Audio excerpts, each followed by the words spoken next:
And I think some of you have noticed this. It was in the Guardian the other day about and Ian McKellen's going to star as Lowry, and it's based on the trove of unheard tapes, which I found. And Angela, who's the woman who did it, was known as Angela Barrett then, and then became Angela Bogg. Her son and my son were best friends, and Jamie said that Michael had said something about being some tapes. So I badgered Angela to try to find. They were left in the attic. Her husband had died recently, and she'd sort of forgotten all about them. So after several attempts, I managed to get her to give them to me. And then I borrowed my friend Robert's reel-to-reel tape recorder. You remember the old Grundig ones? I used to have one, but he'd kept his. Then I had to learn how to transfer them from reel to reel to get them digital, which I did. So these are the various videos that I've done of that. There's a compendium, which I've only just now released because I thought some of them could just keep private. There was Angela's talk on her recordings, 2 talks. One she gave to Chorlton Good Neighbours and the other to the Friends of Whitworth that I organised and put on, and I got all the photos related to the conversations coming up at the same time on it. And then these are the various tapes underneath, which are unlisted, where I've got all the various tapes that I recorded from. Here's just to give you a flavour of what the tapes were like. Now what have you got for?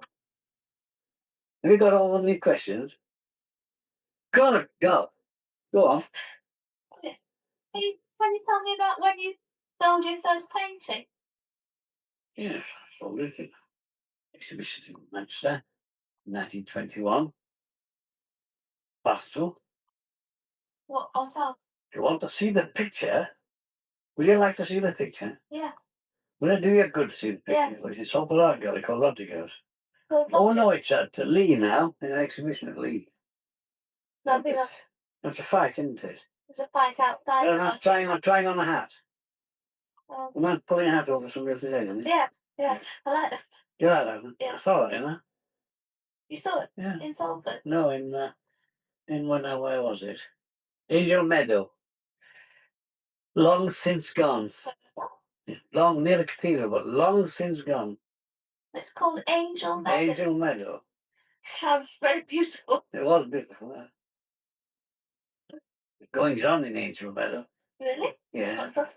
So that was that one. This is a picture of Angela. She was she was in her mid-20s when she did these interviews, and she did 20 hours worth of tapes with him.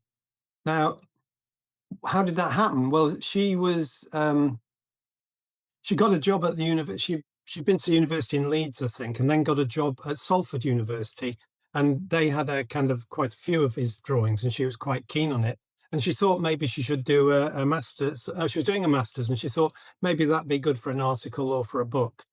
And so she asked if she knew the guy who's in charge of the gallery there, and he knew Lowry. And she contacted Lowry, and Lowry said, "Yes, of course, I'll talk to you." Like talking. And he liked talking, and he liked talking to young women. I'm not saying nothing happened, and certainly with Angela, she was quite religious and also quite left-wing as well, which comes out in some of the tapes when they talk about politics.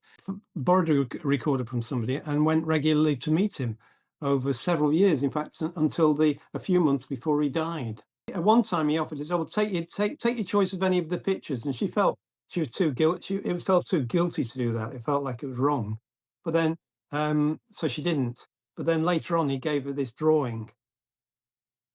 I love that. It's fabulous. It's just it is the nice, characters in it.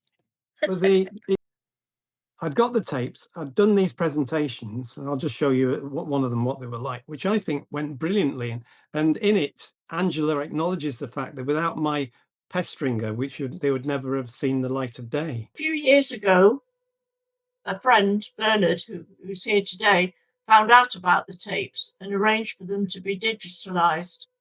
He's been urging me to do something about the conversations ever since, and I've rather failed him in that, apart from giving a few talks. And I need to record my thanks to Bernard for all his help. He's done so much to help, I think. So I hope you enjoyed that and enjoyed listening to the extracts, and it told you some things that you didn't already know. Thank you. Thank you, Tricia. Angela moved down south and to be near her son in Bath. And I think probably like everything else, the tapes went with her. And Michael, so Jamie went down to visit him because they were still very good friends, and came back with them. I then contacted it through as many people as I could, the Lowry Museum, the other various Lowry things around there. None of them were interested. That's hard to believe, isn't it? I know, it really is hard to believe, Ridiculous. isn't it? And then eventually I found somebody who at the Lowry Centre in where they got the theatre and everything. He said, yes, okay, you can drop them off. I asked them to take a photo of it as well, just to give evidence that I'd actually taken it to them. They were so unconcerned about it, so they took them, and then that was that. But that, I thought, well done, me. At least I made it kind of official. That's the way life goes, isn't it? But just coming back to this painting here, why did they get interested in it eventually? The people from the media. And the reason was that Michael, when he was down he lives in Bath, went on an Antiques Roadshow and took the picture with them. This is a fantastic scene of people walking along a pavement, and it is unmistakably the hand of LS Lowry, who is probably Britain's most recognisable artist. He's signed it here, LS Lowry, and it's dated 1973, which is kind of, in the last few years of his life. So how did it get to be yours? So it was actually my mum's. She befriended Lowry in the last years of his life, having enjoyed looking at his artwork at Salford when she moved there to start work at Salford University. She got in touch through the gallery. She said, would you be able to set up a meeting? I'd really be interested in maybe finding out more about Lowry. And Lowry agreed to meet. And then from there, the friendship developed. She did about 20 hours of recordings on reel-to-reel, and she hoped to write a book about him. I think the story was that my mum said that he offered her a actual painting, one of the kind of famous paintings, and I think at that moment she kind of hesitated, and he went, "Oh no, you don't like it, you don't like it." So, so handed over that. So she was given that, and then obviously, unfortunately, he passed away. She never did write the book because she kind of met my dad. She got a new job. Life got busy. She had me. And then about kind of 40 years later or so, she kind of dug all those recordings out. So in COVID, she did actually give a little talk about it where we kind of learnt a bit more. Unfortunately, she passed away last year, and we kind of cared for her in the last kind of few months of her life. And, we often talked about the Lowry pictures where kind of when she was in her bed, kind of since that, we'd always joked about going on Antiques Roadshow. I kind of decided to come along and bring it along, For a drawing like this, it's actually quite large. You've got loads of great characters in it. I think if this were to come to auction today, we'd probably put an estimate in the region of 15,000 to 25,000. Wow. Then that seemed to catch the interest, and a company got interested in the idea of making a film about it. They never contacted me about the tapes. Never once. I've had no contact with them whatsoever on it. So I think I'll be airbrushed out of history on this one. But then I thought, well, should I get miffed at this? And I thought, well, in life that happens, doesn't it? Yeah. Well done, Bernard. I think. Yeah. Bernard, it's, I can't understand why they were so blasé about it when you offered them. They're history, aren't they? And crazy. Well, do you know, I love that picture. That little face peeping round the corner of the house. I like the person with the pipe in his mouth. Yeah.